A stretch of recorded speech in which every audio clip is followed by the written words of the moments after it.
नारायणपुर धर्मांतरण हिंसा की गूंज दिल्ली तक होने लगी है। पूर्व में मसीही समाज के वरिष्ठ धर्मगुरु मौके पर जाकर हालात का जायजा लेकर गए थे और अब माकपा पॉलिट ब्यूरो सदस्य पूर्व महासचिव वृंदा करात धर्मांतरण मुद्दे पर फैली हिंसा प्रभावित 3 जिलों का दौरा किया।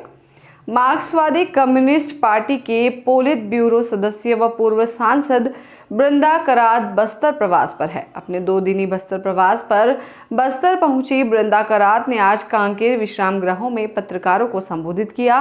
वृंदा करात ने पत्रकारों को संबोधित करते हुए कहा कि आदिवासी अधिकार मंच और मार्क्सवादी कम्युनिस्ट पार्टी का डेलीगेशन टीम धर्मांतरण मुद्दे को लेकर 3 प्रभावित जिलों में 100 से अधिक लोगों से मुलाकात किया गया है।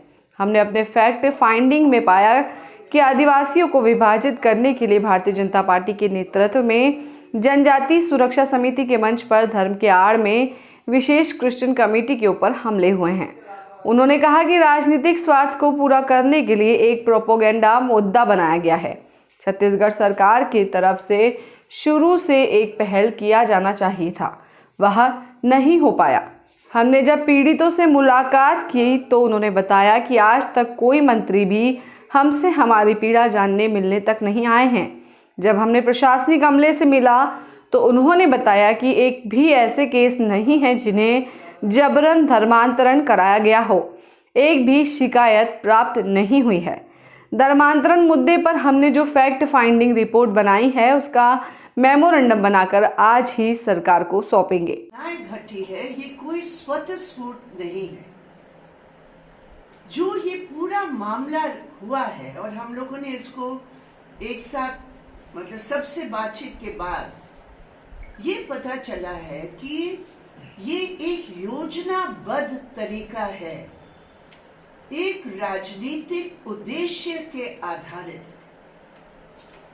आदिवासी पहले तो दूसरे संगठनों के नाम पर ये सब कुछ होता था, लेकिन आज आदिवासियों के नाम लेकर आदिवासियों को विभाजित करने के लिए ये पूरी साजिश रची गई है।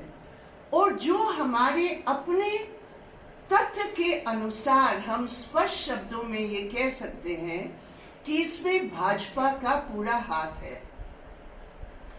मैं जिम्मेदारी के साथ इसलिए ये कहना चाहती हूँ, कोई हल्के तरीके से नहीं, क्योंकि जहां जहां ये घटनाएं घटी है उन्हीं गांव में आज तक ये बैरियर की जो एक मुद्दा बन गया है कि हम शव को कहां हम दफनाएंगे, यहां से ये बात यहां शुरू हुई और इस पूरे इलाके में ये कभी उस रूप का मुद्दा रहा ही नहीं। तो अचानक ये कैसे हो गया?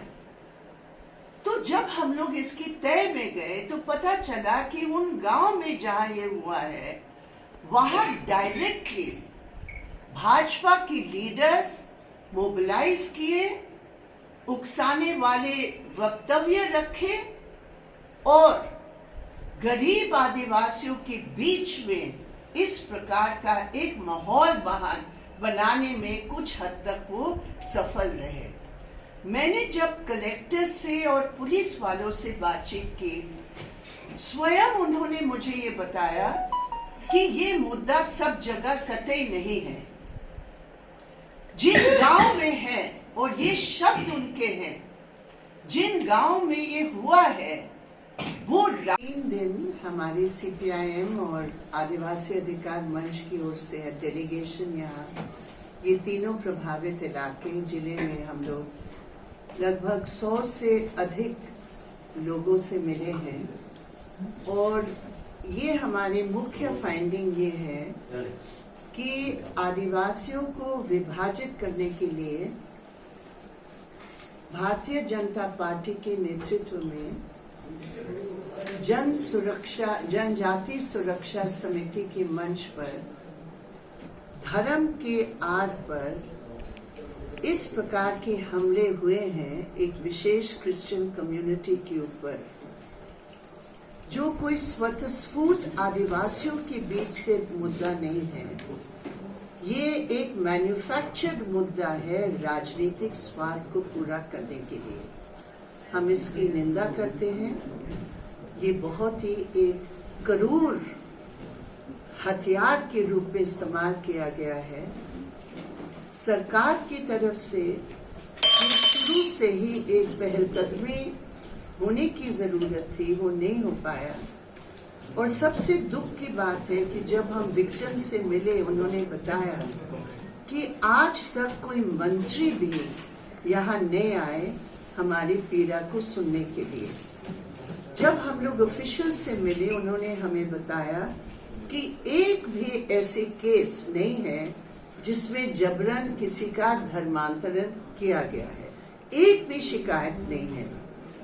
तो धर्मांतरण के नाम पर राजनीतिक स्वार्थ को पूरा करने के लिए भारतीय जनता पार्टी की ये साजिश और कांग्रेस सरकार की असफलता, ये दोनों चीज के कारण आज एक गरीब आदिवासियों के ऊपर धर्म के नाम पर हमला हुआ है, जो बहुत ही निंदनीय है। हम लोग आए हैं, हम लोग सबसे मिले हैं। अब आज ही हम लोग एक मेमोरेंडम बनाकर सरकार को देंगे। बिप्लब कुंडू की रिपोर्ट।